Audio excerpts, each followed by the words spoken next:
আসসালামু আলাইকুম। আজকে আমরা নানা রকম আকৃতি মাপি অধ্যায়ের যে বেসিকগুলা এবং সূত্রগুলো আছে, এগুলো নিয়ে আমরা আলোচনা করব, যাতে আমাদের পরীক্ষাতে একটু সুবিধা হয়। প্রথমে আসে আমাদের চতুর্ভুজ। এই অধ্যায়ে কয়েকটি চতুর্ভুজ আছে আমাদের, যেগুলোর সূত্র জানতে হবে, বিশেষ করে ট্রাপিজিয়ামটা। এছাড়াও আমাদের সাহায্য হিসাবে আমাদের বাকি জ্যামিতিক আকৃতিগুলোও লাগতে পারে। চতুর্ভুজ, 4টি বাহু দ্বারা আবদ্ধ চিত্রকে চতুর্ভুজ বলে। তো 4টি বাহু দ্বারা আবদ্ধ, তবে 4টি বাহু হতে হবে এবং সেটি আবদ্ধ হতে হবে। যেমন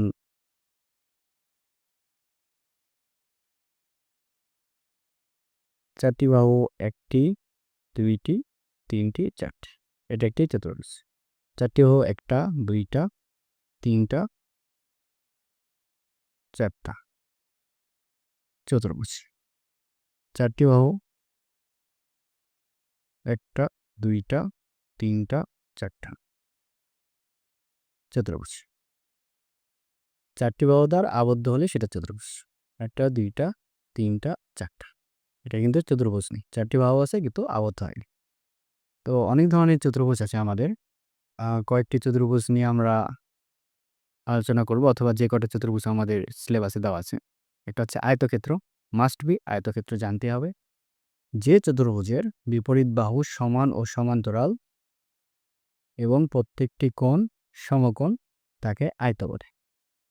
অবশ্যই চতুর্ভুজের 2টি বাহু আছে, বিপরীত 2টা বাহুকে সমান এবং সমান্তরাল হতে হবে।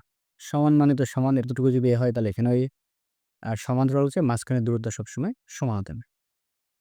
তো এখান থেকে আমাদের এখানে দৈর্ঘ্য যদি আমরা এ ধরি আর প্রস্থ যদি বি ধরি, তাহলে পরিসীমার সূত্রটা আমাদের অবশ্যই লাগবে। এটা হচ্ছে 2 ইন্টু এ প্লাস বি একক। এটা বাংলাও বলা যায় 2 গুণন দৈর্ঘ্য যোগ প্রস্থ। আর ক্ষেত্রফলটা লাগবে দৈর্ঘ্য গুণন প্রস্থ। ক্ষেত্রফল অবশ্যই বর্গ একক। একটা জিনিস এখানে মাথায় রাখতে হবে, আয়তক্ষেত্রের কর্ণ দুইটি পরস্পর সমান।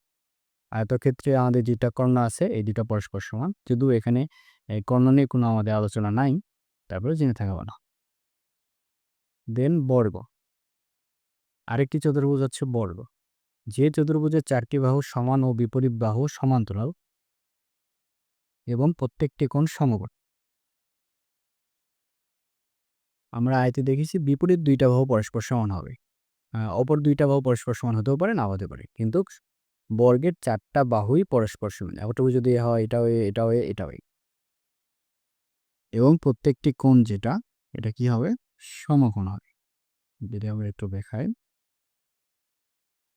এটা যদি আমাদের এ হয়, তাহলে আরেকটা বাহু এখানেও এ হতে হবে, আরেকটা বাহু এ হতে হবে, আরেকটা বাহু, এবং প্রত্যেকটা কোণ সমকোণ, অর্থাৎ 90 ডিগ্রি হতে হবে। অর্থাৎ একটা বাহু আরেকটা বাহুর উপরে লম্ব থাকে। বর্গক্ষেত্রের বাহুর প্রত্যেকটা বাহু যদি এ হয়, তাহলে পরিসীমার সূত্র হচ্ছে 4a। পরিসীমাটা আসলে হচ্ছে 4 বাহুর যোগফল। তাহলে এ এ এ এ 4টা এ যোগ করলে 4a। আর ক্ষেত্রফল হচ্ছে a স্কয়ার। এটা কিন্তু বর্গ কিন্তু এক ধরনের আয়ত, এর বিপরীত বাহু পরস্পর কিন্তু সমান। তো এটা যদি দৈর্ঘ্য, কিন্তু এখানে দৈর্ঘ্য হয়ে প্রস্থ হবে। তো ওই সূত্রে যদি আমরা ইউজ করি দৈর্ঘ্য গুণ প্রস্থ, তাহলে এ গুণ বলে স্কোয়ার। ওখান থেকে এটা নিয়ে আসা যায়, একবার ইউজ করে ভালো। ক্ষেত্রফল হচ্ছে এ স্কোয়ার বর্গ একক, অথবা এক বাহুর উপরে বর্গ। ক্ষেত্রফলের কর্ণদ্বয় কিন্তু পরস্পর সমান। দেন আমাদের আরেকটি গুরুত্বপূর্ণ চতুর্ভুজ হচ্ছে সামান্তরিক।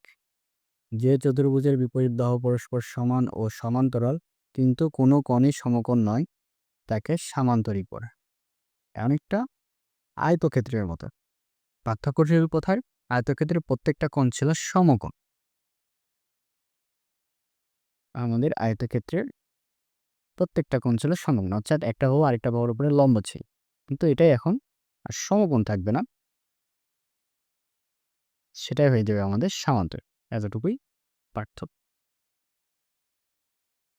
তো সামান্তরিকের একটা বাহু যদি এ হয়, আর একটা বাহু যদি বি হয়, অর্থাৎ দৈর্ঘ্যকে যদি আমরা বি ধরি আর প্রস্থকে আমরা এ ধরলাম, সামান্তরিকে কিন্তু লম্বাটা খুবই গুরুত্বপূর্ণ। সামান্তরিক এবং রম্বসের ক্ষেত্রে লাল লম্ব ধরলাম আমাদের এইচ, এটি বাহুকে আমরা কিন্তু লম্ব হিসেবে ধরতে পারি না।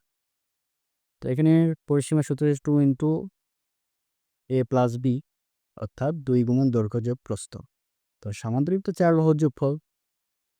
তো আয়তের ক্ষেত্রে যেটা এবং ক্ষেত্রফল হচ্ছে BH। বি মানে হচ্ছে কিন্তু আমাদের এখানে হচ্ছে আমাদের ভূমি যেটা, কারণ যেহেতু এখানে লম্ব আমরা রেস করতেছি, তাহলে এটাকে আমাদের ভূমি হিসেবে ধরতে হবে। ভূমি গুণন উচ্চতা, বাংলায় বললে ভূমি গুণন উচ্চতা। তো কিছু ইনফরমেশন, সামান্তরিক কিছু ইনফরমেশন জানা থাকা ভালো, এতে করে আমাদের অঙ্কতে একটু সুবিধা হতে পারে। সামান্তরিকের কর্ণদ্বয় পরস্পরকে সমদ্বিখণ্ডিত করে, এটা খুবই হাইলাইট একটা ইনফরমেশন। সামান্তরিকের যে কর্ণদ্বয় সেটা পরস্পরকে সমদ্বিখণ্ডিত করে। অর্থাৎ আমরা যদি একটা সামান্তরিক আকারে নিই, তাহলে একটা আছে কর্ণ এ, এটা হচ্ছে সবচেয়ে বড় কর্ণটা, এটা হচ্ছে ছোট কর্ণটা। তাহলে দুইটা কর্ণ পরস্পরকে সমদ্বিখণ্ডিত করে। অর্থাৎ এই কর্ণ যদি 10 হয় তাহলে এতটুকু 5 এবং এতটুকু 5। এই কর্ণ যদি 8 হয় তাহলে এতটুকু 4 এবং এতটুকু। এটা সবসময় একই থাকবে। অর্থাৎ সামান্তরিকের কর্ণ দিয়ে যখন পরস্পরকে ছেদ করবে, তারা সমান ভাগে ভাগ করবে। তো সামান্তরিকের আরেকটা সূত্র আছে ক্ষেত্রফলের, এটাও খুবই গুরুত্বপূর্ণ। সামান্তরিকের একটি কর্ণ ডি এবং কর্ণের উক্ত কর্ণের বিপরীত শীর্ষবিন্দু হতে লম্ব এইচ হলে, স্বাভাবিক অবস্থায় একটা কর্ণ যদি দেওয়া থাকে এবং সেই কর্ণ থেকে একটা যদি লম্ব টানা থাকে শীর্ষের উপরে, তাহলে তাদের ক্ষেত্রফল হচ্ছে কর্ণ গুণন লম্বের দূরত্ব। কর্ণকে সাধারণত আমরা ডি ধরি আর উচ্চতাকে এইচ, তাহলে ডিএইচ। তো সাধারণত দুইটা সূত্র, একটা হচ্ছে বিএইচ অর্থাৎ ভূমি গুণন উচ্চতা, আর একটা হচ্ছে ডিএইচ কর্ণ গুণন তার উপরে লম্ব। দুইটাই গুরুত্বপূর্ণ, মাথায় রাখতে হবে। আমরা পরে আরেকটা চতুর্ভুজে চলে যায়, সেটা হচ্ছে রম্বস। যে চতুর্ভুজের প্রত্যেকটা বাহু সমান কিন্তু কোনো কোণই সমকোণ নয়, তাকে রম্বস বলে। অনেকটা আয়তের মতো, অনেকটা বর্গের মতো। তবে বর্গে কি ছিল,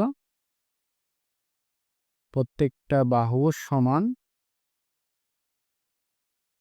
এবং কোণগুলো হচ্ছে সমকোণ, অর্থাৎ 90 ডিগ্রি। কিন্তু রম্বসের বেলায় কি হবে, প্রত্যেকটা বাহু তো সমান থাকবে কিন্তু কোণগুলো আর সমকোণ হবে না। তো রম্বসের পরিসীমা হচ্ছে 4a, বর্গের মতোই 4a একক। এ বলতে আমরা এখানে প্রত্যেকটা বাহু যেহেতু সমান, প্রত্যেকটা বাহুকে আমরা এই ধরতেছি, একটা বাহুকে। ক্ষেত্রফল হচ্ছে হাফ গুণন d1 d2। d1 d2 মানে হচ্ছে আমাদের কর্ণ। রম্বসের ক্ষেত্রফল বের করতে কিন্তু দুইটা কর্ণ জানতে হয় আমাদের, দুইটা কর্ণের গুণফলের অর্ধেক। d1 বলতে আমরা প্রথম কর্ণ এবং d2 বলতে আমরা দ্বিতীয় কর্ণকে। একটা ইনফরমেশন হচ্ছে রম্বসের কর্ণদ্বয় পরস্পরকে সমকোণে সমদ্বিখণ্ডিত করে। তাহলে আমাদের সামান্তরিকের যে কর্ণদ্বয় ছিল এরা কিন্তু শুধু সমদ্বিখণ্ডিত করতে, আর রম্বসের কর্ণদ্বয় পরস্পরকে সমকোণে সমদ্বিখণ্ডিত করে। অর্থাৎ এটা যে আমার আয়ত ছিল, এটা কি করতো, শুধু বাহুকে কি করতো, কর্ণ যে আছে কর্ণ বাহুটা, এটাকে সমদ্বিখণ্ডিত করত। আর রম্বসের কর্ণটায় যেটা করে সেটা হচ্ছে এদেরকে তো সমদ্বিখণ্ডিত করেই, পাশাপাশি কোণটা সমকোণ করে দেয়। তাদের ছেদকোণটাও কিন্তু সমকোণ 90 ডিগ্রি। তাহলে এটা যদি আমার 10 হয় তাহলে এটা তো হচ্ছে আমার 5, এতটুকু 5, আর এই কোণগুলো আছে 90।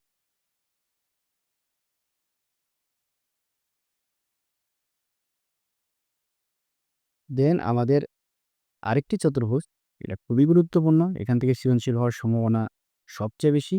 এটা হচ্ছে দৃশ্যপট নির্ভর যে প্রশ্নটা, ট্রাপিজিয়াম।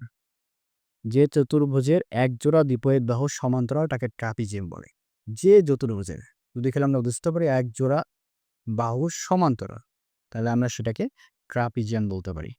অন্য কিছু সমান না হলেও কিছু যায় আসে, শুধু এক জোড়া বাহু সমান্তরাল। সমান্তরাল মানে কি, মধ্যবর্তী দূরত্ব সবসময় সমান। তাহলে এখানে একটা বাহু নিচে আমরা বি, আর একটা বাহু হচ্ছে বিপরীত বাহু হচ্ছে এ, আর বি কিন্তু পরস্পর বিপরীত বাহু এবং তারা সমান্তরাল। এখানে এইচ, এখানে এইচ, এখানে এইচ, সবসময় মধ্যবর্তী দূরত্ব সমান। অনেকটা রেল লাইনের মতো, রেল লাইন দুইটি মধ্যবর্তী দূরত্ব কিন্তু সবসময় সমান থাকে। তাহলে তো এখানে আমাদের ট্রাপিজিয়ামের জন্য ৩ টা জিনিস খুবই গুরুত্বপূর্ণ। একটা হচ্ছে বিপরীত ২ টা বাহু এবং মধ্যবর্তী দূরত্ব। এইজন্যই তো এটাকে ট্রাপিজিয়াম বলা হয়। একজোড়া বাহুর সমান্তরাল। তাহলে বিপরীত বাহু, একজোড়া বিপরীত বাহুর সমান্তরাল।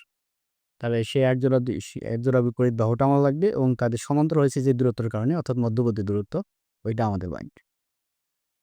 ট্রাপিজিয়াম, তাহলে আমি এখানে লিখে নিচ্ছিলাম, ট্রাপিজিয়ামের সমান্তরাল ২ টি বাহু A একক এবং B একক হলে এবং তাদের লম্ব দূরত্ব h হলে ক্ষেত্রফল হবে হাফ গুণন A প্লাস B গুণন h বর্গ একক, অর্থাৎ হাফ যে সমান্তরাল যে ২ টা বাহু তাদের যোগফল গুণন তাদের মধ্যবর্তী দূরত্ব, অর্থাৎ লম্ব। আর পরিসীমা, যেহেতু এখানে আমাদের শুধু একজোড়া বাহু সমান্তরাল হয়ে ট্রাপিজিয়াম হচ্ছে, তো এখানে আমাদের ৪ বাহুর যোগফল, এটাই বেটার হবে।